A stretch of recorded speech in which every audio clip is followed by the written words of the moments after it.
c'est vraiment un territoire assez merveilleux pour la rando parce que c'est très varié. En fait, on va pouvoir faire des randos en bord de mer. Ici, on n'est pas loin de l'Ostrigogne, il y a tout le Cap Corse, il y a enfin toute la côte en fait. Il y a 1000 km de côte, donc il y a de quoi faire. Et ça, c'est quand même assez fou en fait. Ici en Corse, c'est que dès qu'on est en montagne, déjà on a vue sur la mer quand on a ici, c'est donc un contraste de paysage assez incroyable.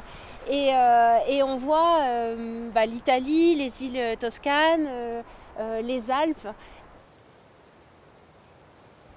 Nous, en tant qu'accompagnateurs, on a le droit, on n'a pas de limite d'altitude, donc on peut accompagner aussi en haute altitude. On a vraiment dans nos prérogatives une limite par rapport au matériel d'alpinisme.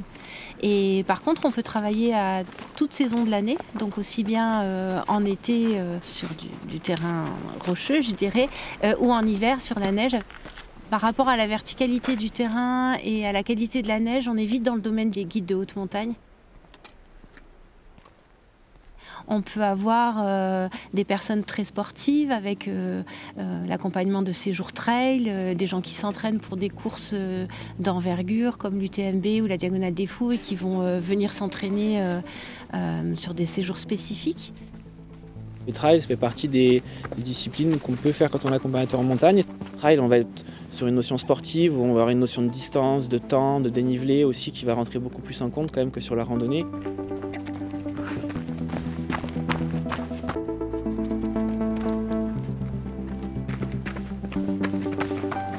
Comment on gère entre la descente, montée et tout? Et en fait, c'est la vitesse qui va varier, okay. Mais c'est pas ton rythme cardiaque. Ouais. Ton rythme cardiaque il reste le même et tu vas baisser ta vitesse. Tu vois, par exemple, sur le trail, la course à pied, c'est pas forcément la vérité. Des fois, quand tu montes, tu es obligé de marcher. Si un gars se met dans le rouge derrière, après, c'est tout le groupe qui va en pâtir. Parce qu'il faut qu'on avance tous ensemble. Nous, notre but, c'est vraiment quelque part de réapprendre aux gens à courir, mais dans la montagne. Il y a une certaine technicité à avoir en fait pour avoir le pied sûr, pas se faire une entorse ou pas pas tomber tout simplement. Donc il faut un peu avoir un pas de mouflon quand même. Nous, notre objectif aussi, c'est de s'adapter vraiment à ce que veulent faire les clients. Donc il y en a qui veulent faire du long, il y en a qui veulent faire du court, il y en a qui veulent partir un week-end, une semaine. Donc en fait, on a la chance de pouvoir faire des choses vraiment très variées. On s'est fait 200 mètres de dénivelé là, sur le dernier petit passage. On peut même rajouter des choses vu que tu es en forme. Ouais, je me sens bien, j'ai les jambes. Allez, on va se remettre en route. La plus-value, je pense que c'est pouvoir faire du sport dans un environnement qui est magique en fait. Donc, on dit souvent qu'il y a beaucoup de gens qui font du running, donc de la course à pied sur route, qui viennent au trail et qui après ont du mal à repartir sur le running parce qu'une fois qu'on fait du trail, on découvre des paysages, on découvre des régions, il y a beaucoup de variété dans ce qu'on fait. Ce qui nous plaît, je pense, à tous, c'est de pouvoir lier la passion au travail. Après, c'est aussi le partage avec les gens, être dans la nature, être dans l'environnement, être en montagne tout simplement. Et c'est aussi un métier à responsabilité qui est valorisant quand on fait des expéditions sur le GR20 où on partage beaucoup de choses avec les gens, où on leur permet aussi de faire des choses qu'ils n'auraient peut-être pas fait s'ils étaient tout seuls. Le vrai sujet du métier, c'est le partage et l'échange. C'est faire découvrir aux gens qu'on amène des paysages, les plantes, la roche, les animaux qui vivent. Donc c'est montrer tous les aspects de la nature qui nous entoure et les sensibiliser en fait. Ici on a l'immortelle d'Italie à Mourtes en Corse. C'est une hélicryse qui est vraiment une plante emblématique de la Corse. Donc on partage toute cette vie de la montagne en fait. On peut aussi faire de l'orientation, ça peut être aussi apprendre à regarder les étoiles le soir. On a la chance d'avoir en général des ciels magnifiques et peu de pollution lumineuse ou même pas du tout. La montagne et la randonnée nous offrent cet espace pour nous recentrer et donc on peut aussi parsemer nos randonnées de plein de petites activités qui vont aussi nous éveiller, nous permettre d'être encore plus attentifs et connectés à l'espace qui nous entoure.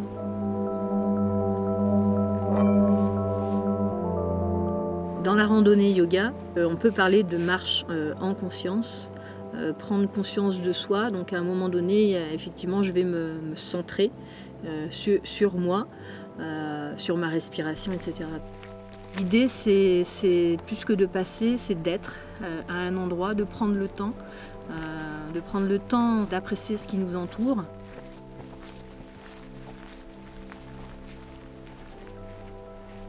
Je vais relâcher et ouvrir mes yeux comme si je voyais cette forêt pour la première fois. Et être attentif aux couleurs, à tout ce qui vous entoure. Il y a aussi plein de choses à faire en lien avec les arbres. Le pin Lariche, c'est un pin qui permet vraiment de se réaligner, d'être en accord avec soi, avec ses valeurs, avec son chemin de vie. On va travailler sur l'émotionnel. Les organes et les émotions sont liés, donc on va pouvoir libérer certaines choses. On va travailler sur l'ancrage, la sécurité, on monte au plexus sur la confiance en soi. Et derrière, il y a bien sûr une meilleure connaissance et conscience de ce qui nous entoure, de notre environnement, de notre relation à l'autre. Et donc là, l'idée, c'est randonnée yoga, c'est aussi d'amener les gens en extérieur, en montagne, et petit à petit de rendre cette montagne accessible. On est dans du sport santé, on est dans de la prévention. L'idée, c'est, voilà, avant d'arriver à une blessure, à des médicaments, on peut faire de la prévention.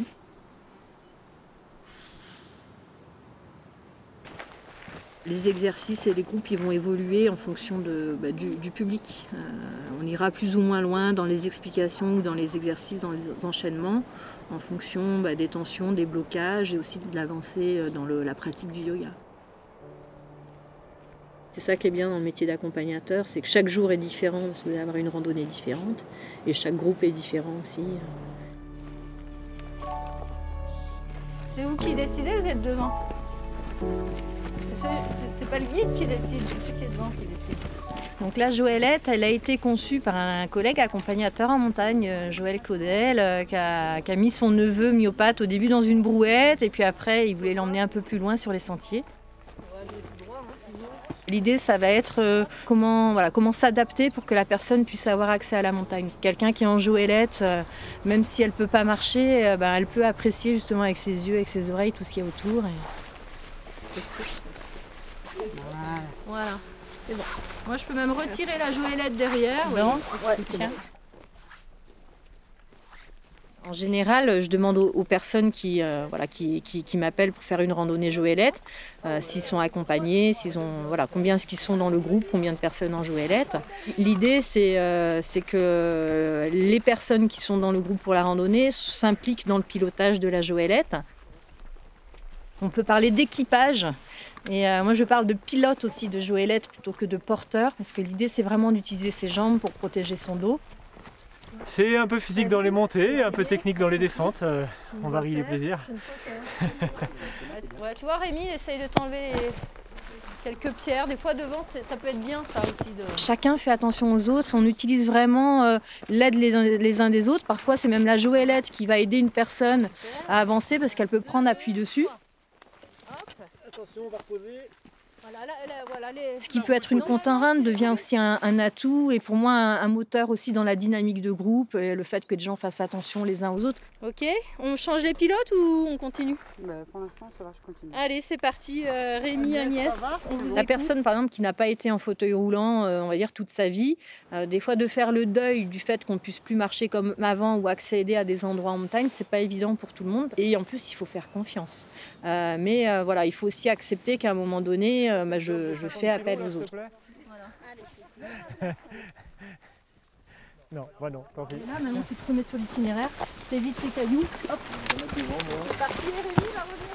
C'est vrai que les gens, ils n'aiment pas trop le côté dépendance, mais tout ce que ça crée en convivialité, en échange, en communication dans un groupe, c'est extrêmement intéressant. Ce que j'aime beaucoup, c'est ça, c'est cette rencontre humaine, cette aventure humaine à chaque séjour, à chaque rando. Chaque fois, c'est une nouvelle aventure. On ne sait pas ce qui va se passer, on ne sait pas quelles sont les personnes qu'on a avec nous, comment va être la météo. J'aime bien l'idée aussi de se satisfaire de l'essentiel. Je trouve que c'est aussi ce qui me plaît dans la randonnée et dans l'itinérance, c'est ce côté retour à soi, retour à l'essentiel, et on se rend compte que dans notre vie on a plein de choses et on n'en a pas forcément besoin, et voilà, on peut très bien vivre 15 jours avec 2 t-shirts, 2 paires de chaussettes, un short. Quand je donne la liste du matériel aux randonneurs pour un GR20 au mois d'août, il y a marqué doudoune, gants, bonnet, Gore-Tex, on se demande, ça fait tilt quoi, mais non, mais on est en plein été au mois d'août. Mais si, parce qu'on va être en altitude, et en altitude il peut faire très froid. Je crois que les personnes ont plutôt dans l'idée l'image de la Corse et du soleil et de l'été. Mais c'est peut-être une image à changer. C'est vrai que les gens, quand on parle de Corse, on voit plage, on voit été, et encore aujourd'hui dans le groupe, il y a quelqu'un, il a dit « Oh, je ne m'attendais pas à voir ça en Corse ». Et c'est vrai qu'on commence à avoir des gens qui viennent en vacances l'hiver. Le loquet, on le lève, on le tourne, on le met dans l'axe de la raquette, en fait, ça nous permet de libérer la talonnière. Et là, sans appuyer sur le loquet, parce que sinon il passe à travers, on règle pour sa chaussure. Il faut que ce soit vraiment réglé au millimètre, parce que sinon on a de la neige qui se met entre la chaussure et la raquette et on déchausse.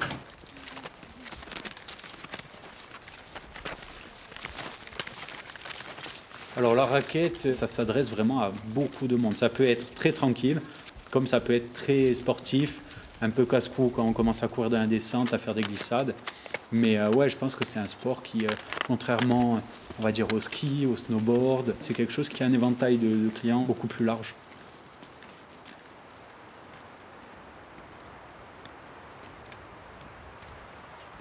Alors on a bientôt fini la montée. On a derrière nous la chaîne du Monte Cinto, qui est en train de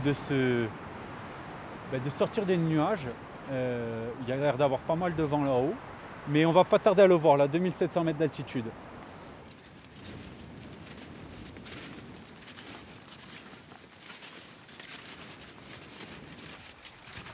L'hiver, ce n'est pas les mêmes risques. On a le risque de la météo qui peut se dégrader rapidement, du froid et le risque avalanche.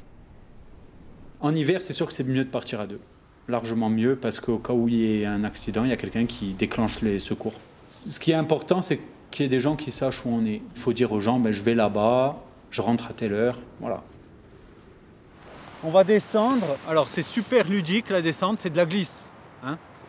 Ce qu'il faut, c'est pas, quand je descends, il ne faut pas lever trop la raquette, parce que sinon elle se retourne et je tombe.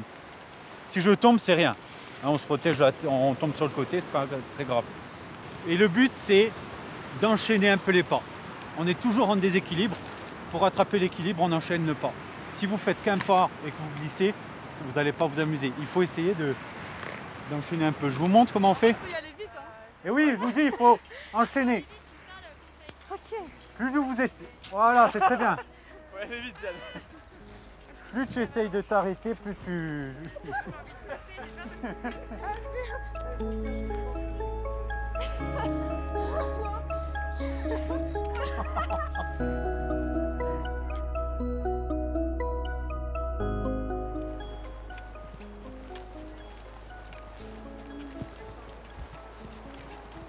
Le soir, c'est le moment où les gens ils soufflent, ils sont plus zen, il n'y a plus personne qui est dans l'effort.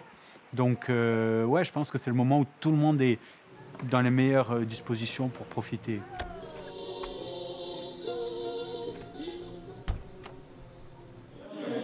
Le Monte Cinto, en fait, il est ici. On le prend quand on part de Asco le matin. Les gens ils partent ici. Le Monte Cinto, demain matin, vous allez le voir. On voit juste le petit sommet. Mais l'environnement est très rude.